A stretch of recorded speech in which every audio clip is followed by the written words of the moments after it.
ఏం లేదు, ఈ మూడు గీతలు నేర్చుకున్నాం అనుకో ఇంగ్లీష్ రాత చాలా అందంగా నేర్చుకున్నట్టే. ఎట్లా ఇగో టిక టిక టిక టిక టిక ఒక్కటి డమ్ డమ్ డమ్ డమ్ డమ్ ఒక్కటి అతి నారాయణ సీతారాం తప్పకుండా లెక్క పెడితే 31. 1 2 3 4 5 6 7 8 9 10 11 12 13 14 15 16 17 18 19 20 21 22 23 24 25 26 27 28 29 30 31.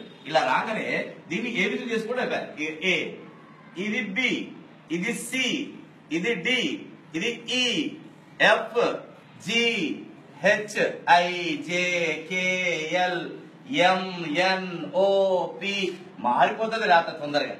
ఏ ఒక్కటి బాగా నేర్చుకున్నాం అనుకోండి, ఏ చాలా చిక్కుడు గింజ ఆకారంలో నేర్చుకోవాలి.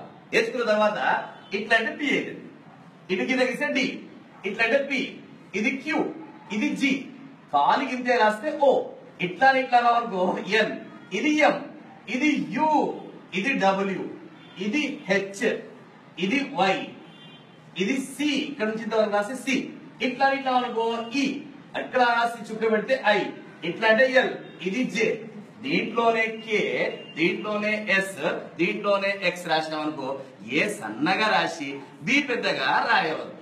ఏ ఎంత రాస్తామో బి కూడా అంతే రాస్తే బాగుంది. ఇది గుర్తుపెట్టుకోవాలి. పైన 7 1 2 3 4 5 6 7, కింద 6 1 2 3 4 5 6, పైన 7 కింద 6, మధ్యలో 21 1 2 3 4 5 6 7 8 9 10 11 12 13 14 15 16 17 18 19 20 21.